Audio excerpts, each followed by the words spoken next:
Hello friends, मैं हूं doctor नीलम मोक्ष हीलिंग जीरकपुर से और आज मैं आपको बताने जा रही हूं स्कीजॉइड पर्सनैलिटी डिसऑर्डर के बारे में।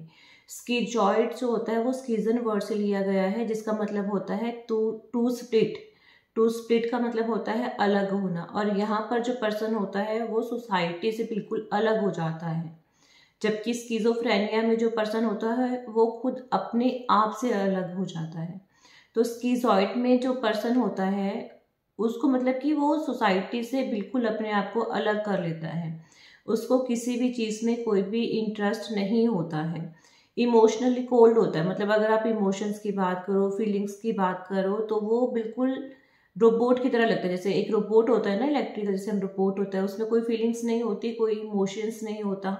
तो इसी तरह से ये वाला पर्सन होता है, इसके अंदर भी कोई फीलिंग नहीं होती, कोई भी इमोशंस नहीं होते।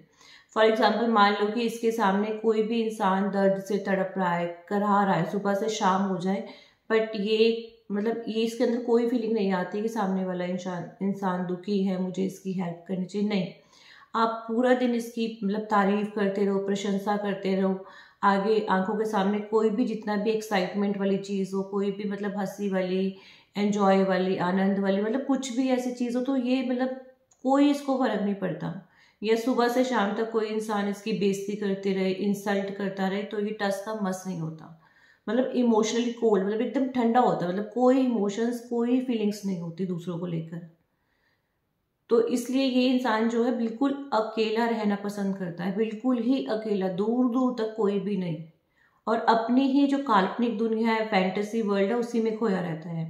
मतलब अपनी ही कल्पनाओं में जो है खोया रहता है। बट इसको ये पता होता है कि कौन सी रियलिटी और जो भी उसकी काल्पनिक दुनिया है, फैंटेसी वर्ल्ड है, उसके बीच में और रियलिटी के बीच में इसको डिफरेंस साफ साफ पता होता है। ऐसा नहीं है कि उसको पता ही नहीं है रियल क्या है और काल्पनिक क्या है, तो ऐसा कुछ नहीं है। उसको साफ साफ पता होता है कि मैं अपनी काल्पनिक दुनिया कौन सी और रियलिटी वाली दुनिया कौन सी होती है। तो इसमें जो ये पर्सन है, मतलब कि इवन तक अगर उसके जो फैमिली मेंबर्स भी हैं ना क्लोज, या कोई स्पाउस है, मतलब पार्टनर है, लाइफ पार्टनर है, मतलब उसको लेकर भी ऐसे ही है। इसका इमोशंस, इसकी फीलिंग्स किसी को लेकर भी मतलब नहीं होती हैं, चाहे आप कुछ मर्जी कर लो। और उल्टा इसको किसी भी चीज़ में इंटरेस्ट भी नहीं आता। जैसे हम कहते हैं ना, कोई छोटी मोटी बातें हैं, छोटी सी खुशी मिलती है, पर इसको किसी भी चीज़ से खुशी नहीं मिलती। इवन तक खाने से भी खुशी नहीं मिलती। हम कहते हैं ना कि हाँ यार, फूड को हम इंजॉय करते हैं, अलग अलग तरह का कई बार फूड खाते हैं, हमें अपनी पसंद का खाना मिलता है तो हम खुश होते हैं। बट इस इंसान को खाने में भी कोई इंटरेस्ट नहीं होता, उससे भी इसको कोई खुशी नहीं मिलती, इसलिए इसकी भूख भी खत्म हो जाती है। तो इसका खाने में भी इंटरेस्ट खत्म हो जाता है। तो बाकी बातें तो खैर बात की रहेगी, जिसको खाने में कोई इंटरेस्ट नहीं, उससे भी कोई खुशी फील नहीं हो रही है उसको। मतलब पूरा दिन एकदम रोबोट की तरह, मतलब यूँ कह लो कि दुनिया है चारों तरफ, बट ये उसमें कोई भी पार्टिसिपेशन नहीं करता है, जस्ट ऑब्जर्वर, जिस सिर्फ और सिर्फ देखता रहता है। पर्सन कंप्लीटली जो है सोसाइटी से, सबसे अपने आप को डिटैच कर लेता है। अपैथी मतलब कि बिल्कुल कोई, मतलब कोई भी फीलिंग, कोई इमोशंस नहीं है। एलोफ मतलब भाव शून्य है, जीरो फीलिंग्स है, जीरो इमोशंस है, कोई जीरो इंटरेस्ट है, कुछ इसको कोई फर्क नहीं पड़ता। बिल्कुल सॉलिटरी लाइफस्टाइल, बिल्कुल और बिल्कुल अकेला ही रहता है। अब ऐसा किनके साथ होता है? देखो, इसके बहुत सारे रीजंस होते हैं। जैसे कि एक तो जेनेटिक है, क्योंकि किसी की फैमिली हिस्ट्री में, उनके पेरेंट्स में अगर कोई भी साइकोलॉजिकल प्रॉब्लम्स प्रेजेंट रहती है, तो उनके आने वाले जो बच्चों में चांसेस ज़्यादा होते हैं कोई भी साइकोलॉजिकल प्रॉब्लम्स होने के। या बचपन में जैसे कुछ पेरेंट्स होते हैं ना, बहुत ज़्यादा ही मतलब कि बच्चों की इमोशंस की, फीलिंग्स की को केयर नहीं करते, बच्चों को बोलते हैं कि नहीं तुझे कुछ नहीं पता। मतलब वो अगर बच्चा अपनी फीलिंग्स को बताना भी चाहे तो भी पेरेंट्स उसको नेगलेक्ट कर देते हैं, उसको इग्नोर मार देते हैं। या माँ बाप के पास टाइम ही नहीं, वो मतलब वो जॉब्स में या अपने ऑक्यूपेशन में इतना ज़्यादा बिजी है कि बच्चे को बिल्कुल भी टाइम नहीं देते हैं। या बच्चा ही अपने माँ बाप से दूर रहता है किसी कारण से। तो ऐसे बच्चों को क्या होता है कि अपनी फीलिंग्स वो अंदर ही अंदर सप्रेस करते रहते हैं, क्योंकि उनके पेरेंट्स तो उनकी बात सुनते नहीं, उसकी इमोशन, उनकी फीलिंग की कोई कदर नहीं करते, और उल्टा डांट देते हैं कि तू ऐसे फालतू में ऐसी बातें सोचता रहता है, जाके काम कर ले। मतलब कुछ किसी भी तरह डांट देते हैं, मतलब उसकी बात को सुनते ही नहीं, उसकी फीलिंग्स को। तो ऐसा बच्चा क्या होता है कि अपनी फीलिंग्स को अंदर ही अंदर सप्रेस करना शुरू कर देता है कि नहीं यार, मेरी फीलिंग्स की ना कोई वैल्यू नहीं, उल्टा मैं बोलूंगा तो भी मुझे सामने से दो बातें सुनने को ही मिलेंगी, तो इसका मतलब शायद मैं ही गलत हूँ, है ना। इसलिए वो अपनी धीरे धीरे करके इमोशंस, फीलिंग को सप्रेस करता जाता है। और ऐसे बच्चे क्या होते हैं, अगर स्कूल भी जाते हैं तो क्योंकि उनकी आदत है चुप रहने की, इमोशंस को, फीलिंग को सप्रेस करते हैं, घर का माहौल इस तरह का है, तो स्कूल में भी बिल्कुल शाय फील करते हैं, मतलब एक कोने पे बैठे रहते हैं, किसी से कोई बात करने में इंटरेस्ट नहीं लेते। तो बच्चों की आदत भी होती है ना कि बच्चे को छेड़ देते हैं, चिढ़ा देते हैं, बुलिंग करते हैं या उसको टीज करते हैं। तो इस तरह से मतलब बच्चे के जो इमोशंस होते हैं ना वो और ज़्यादा मतलब उसको परेशान करते हैं और धीरे धीरे करके ये हैबिट्स ही बन जाती है एक तरह से। और इसके अलावा जैसे लो बर्थ बेबीज होते हैं या प्री नेटल माल न्यूट्रिशन होता है, मतलब ऐसे, या फिर बाकी तो जो न्यूरोट्रांसमीटर्स होते हैं उनका इम्बैलेंस होता है, हार्मोन्स का इम्बैलेंस होता है। मतलब बहुत सारे रीजंस है, पूरे लाइफस्टाइल, बहुत सारे इन्वायरमेंटल फैक्टर्स है जिसकी वजह से पर्सन इस तरह का हो सकता है। पर क्योंकि वो फीलिंग्स अपनी, मतलब वो दूसरों की तो छोड़, पर वो अपनी फीलिंग्स, अपने इमोशंस को भी नहीं समझता, दूसरों की तो बहुत दूर की बात है। तो बिल्कुल ही मतलब भाव शून्य होता है, बिल्कुल जैसे कह लो भी बस कोई बैठा है एकदम जैसे बुत बन के, रोबोट बन के ना, कोई फर्क ही नहीं पड़ता, कुछ भी नहीं उसको मतलब फीलिंग होती है। इवन तक सेक्सुअल डिजायर भी नहीं होती उसको, बिल्कुल अपने पार्टनर से, मतलब अगर कोई उससे उम्मीद भी करता है ना, इमोशनली कोई उम्मीद करता है तो उससे वो टॉलरेट नहीं होता, उसको बहुत बुरा लगता है कि कोई भी मुझसे बिल्कुल कोई उम्मीद ना रखे। और अगर कोई रखता है तो उल्टा वो और ज़्यादा इरिटेट हो जाता है और टॉलरेट बिल्कुल भी नहीं कर पाता। स्किज़ॉइड पर्सनैलिटी डिसऑर्डर वाला पर्सन जो होता है वो कम्प्लीटली डिटैच्ड हो जाता है सारे सोशल रिलेशनशिप से, मतलब सामाजिक जितने भी रिश्ते होते हैं, चाहे वो फैमिली का हो, चाहे जॉब से हो, चाहे ऑक्यूपेशन, मतलब या आस पड़ोस, मतलब सारे रिश्तों से अपने आप को बिल्कुल डिटैच कर लेता है। उसको किसी भी एक्टिविटी में कोई इंटरेस्ट नहीं होता, कोई उसको खुशी नहीं मिलती, कोई जॉय, कोई हैप्पीनेस, कुछ भी उसको जो है फील नहीं होता है।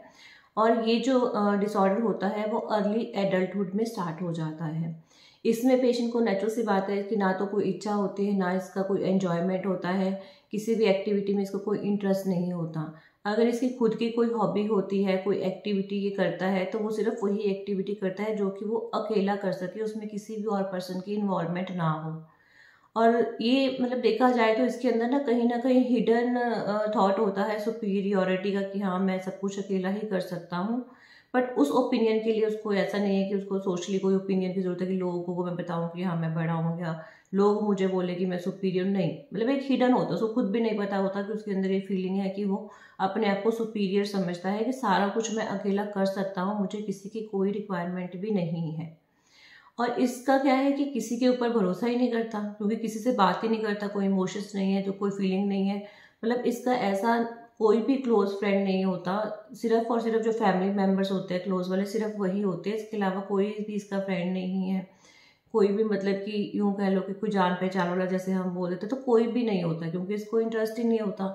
इवन ये खुद भी जो एक्टिविटीज करता है, जो हॉबीज करता भी है, मान लो कि इसने 100 एक्टिविटीज करी तो उसको थोड़ा बहुत जो खुशी मिली वो 1 या 2 एक्टिव, बाकी किसी भी एक्टिविटी से कोई खुशी, कोई एंजॉयमेंट, कोई प्लेजर नहीं मिलता है। आप इसकी तारीफ करो, प्रेज करो या क्रिटिसाइज करो, इंसल्ट करो, है ना, मतलब बेइज्जती करो इसकी या जितनी मर्जी तारीफ करो, इसको कोई भी फर्क नहीं पड़ता। कोई भी इंसान चाहे इसके सामने पूरा दिन तड़पता रहे, पूरा दिन रोता रहे, या बहुत ही ज्यादा कोई खुशी का हो, कोई एंजॉयमेंट, उसको कुछ भी फर्क नहीं पड़ता, जरा सा भी फर्क नहीं पड़ता। और खुद इसके खुद के जो भी इमोशंस है उसको भी ये कभी किसी को नहीं बताता, चाहे पॉजिटिव हो चाहे नेगेटिव हो। वैसे तो इसमें इमोशंस बहुत ही कम होते हैं, लेकिन होते भी है तो वो भी किसी को वो एक्सप्रेस नहीं करता, क्योंकि उसको लगता है कि मैं उसको ना, मतलब बाहर वाली दुनिया जो है उसको ना एक डर सा बैठा होता है उसके मन में कि नहीं मैं किसी को बताऊंगा तो मेरे लिए डेंजरस होगा। अगर होंगे भी थोड़े बहुत इमोशंस तो उसको भी वो सप्रेस करके ही रखता है, दबा के ही रखता है, किसी को नहीं बताता। इमोशनल इतना ज़्यादा कोल्ड होता है ये, मतलब कि अपने ही फैंटेसी वर्ल्ड में, मतलब काल्पनिक दुनिया में ये इंसान जो है पूरा दिन खोया रहता है। अगर मान लो कि बाई चांस इसने कोई बुक रीड की या बाई चांस कोई मूवी देखी, और अगर इसको मान लो कोई मतलब कोई इमोशन अगर इसके अंदर आ गया मान लो, है ना, तो वो उस इमोशन को एक्सप्रेस करने के लिए क्या करता है, वो एक्सप्रेस तो करता ही नहीं है, क्योंकि उसको आदत है सप्रेस करने की। तो वो क्या करेगा, सोता ही रहेगा, पूरा दिन सोता रहेगा और सपने लेना शुरू कर देगा। मतलब दिन में भी सपने देखना, रात को भी सपने देखना, सारी एक्टिविटीज, अपनी फिजिकल एक्टिविटीज बंद करेगा और सोता रहेगा और सपने देखता रहेगा। मतलब वो अगर इसके अंदर कोई थोड़ा बहुत कोई इमोशन आता भी है तो इस तरह से वो इसको कंप्लीट करता है, मतलब सोता रहेगा पूरा दिन और सपनों में उसको कंप्लीट करता रहेगा, काल्पनिक दुनिया में उसको कंप्लीट करेगा। ये इसीलिए फैमिली में भी किसी से कोई बात नहीं करता, कोई रिलेशन नहीं बनाता, कि अगर मैंने किसी से बात की तो ये इमोशनली, क्योंकि नेचुरल सी बात है कि अगर इंसान है तो कहीं ना कुछ एक्सपेक्ट करना स्टार्ट कर देता है। और अगर इसने किसी से बात की, किसी से कोई भी रिलेशन बनाने की कोशिश की, तो सामने वाला इंसान भी इससे थोड़ा सा इमोशनली अटैच होगा, इससे कोई एक्सपेक्टेशन करना स्टार्ट कर देगा। बट वो एक्सपेक्टेशन, वो इमोशंस इसको इससे बर्दाश्त नहीं होते, इसलिए ये अपने इमोशन को एक्सप्रेस नहीं करता, सोता रहता है, सारी फिजिकल एक्टिविटीज़ बंद कर देता है और सपनों में ही और काल्पनिक दुनिया में ही उसको मतलब कि फुलफिल करने की कोशिश करता है। अब नेचुरल बात है, इमोशंस को सप्रेस करता रहेगा तो कहीं ना कहीं दूसरी साइकोलॉजिकल प्रॉब्लम्स भी होने के चांसेस होते हैं, क्योंकि बिल्कुल अकेला हो गया है। डिप्रेशन, इसको अंदर ही अंदर जो है डिप्रेशन जो होता ही है। और सोसाइटी से बात करने में, दूसरे लोगों से बात करने में इसको एक अजीब सा डर जो है इसके मन में जो है बैठा होता है। उसको लगता है कि नहीं यार, सारी दुनिया जो है ना, अगर मैं उसको किसी को भी कुछ ही बोलूँगा तो कहीं ना कुछ नुकसान हो जाए, कहीं ना कुछ उसको डेंजरस जो है वो फील होना स्टार्ट हो जाता है। पेशेंट्स जो है अंदर से अपने आप को अनरियल फील करते हैं, एम्प्टी फील करते हैं, खाली सा फील करते हैं, अपने इमोशन से बिल्कुल सेपरेट हो जाते हैं। तो ये इंसान जो है ना, अगर इसका कोई इमोशन, कोई फीलिंग सिर्फ और सिर्फ जो है काल्पनिक दुनिया में ही खो जाता है और उसी तरह से ये इसको जो है फुलफिल करता है। तो स्कीज़ॉइड पर्सनैलिटी डिसऑर्डर में जो पर्सन है वो बिल्कुल ही अकेला हो जाता है, एक तरह से इसका सॉलिटरी लाइफस्टाइल होता है। बट स्कीज़ोफ्रेनिया में जो पर्सन होता है वो खुद अपने आप से अलग हो जाता है, उसको रियलिटी ही नहीं पता होता कि रियलिटी क्या है, और सपने जो कि वो सोच रहा है, हेलुसिनेशंस है जैसे उसमें, डिल्यूशंस है, मतलब उसको वो रियलिटी से बिल्कुल अलग हो जाता है, अपने आप से अलग हो जाता है। जबकि यहाँ पर्सन को सब पता है कौन सा रियल है और कौन सा फैंटेसी वर्ल्ड है। बट फिर भी क्योंकि वो बचपन से अपने इमोशंस को सप्रेस करता आ रहा है, सप्रेस करता आ रहा है, तो उसके अंदर एक डेंजर, एक फियर सा हो गया है कहीं ना कहीं, कि जो अगर मैं अपने इमोशंस जो है मैं एक्सप्रेस नहीं कर पाऊंगा, वो मतलब इस चीज़ को एक बहुत मतलब असंभव समझता है, इम्पॉसिबल समझता है। उसको लगता है कि नहीं यार, मैं अपने इमोशंस किसी को भी मतलब कि प्रॉपरली बता नहीं पाऊंगा, उस चीज़ को वो इम्पॉसिबल भी समझता है और बड़ा अजीब सा, उसको स्ट्रेंज सा लगता है अपने इमोशंस किसी को बताना। तो बिल्कुल अंदर से बाहर तक बिल्कुल एक खाली जीवन जीता है, बिल्कुल एम्प्टीनेस जो है उसके जीवन में भरी होती है बिल्कुल ही। तो इसी को बोलते हैं स्कीज़ॉइड पर्सनैलिटी डिसऑर्डर। ठीक है ना। तो ये मेरी छोटी सी कोशिश है आपको इसके बारे में समझाने की। फिर भी अगर आपका कोई क्वेश्चन है, कोई क्वेरी है, तो आप मुझे कॉल या व्हाट्सएप कर सकते हैं। Thank you.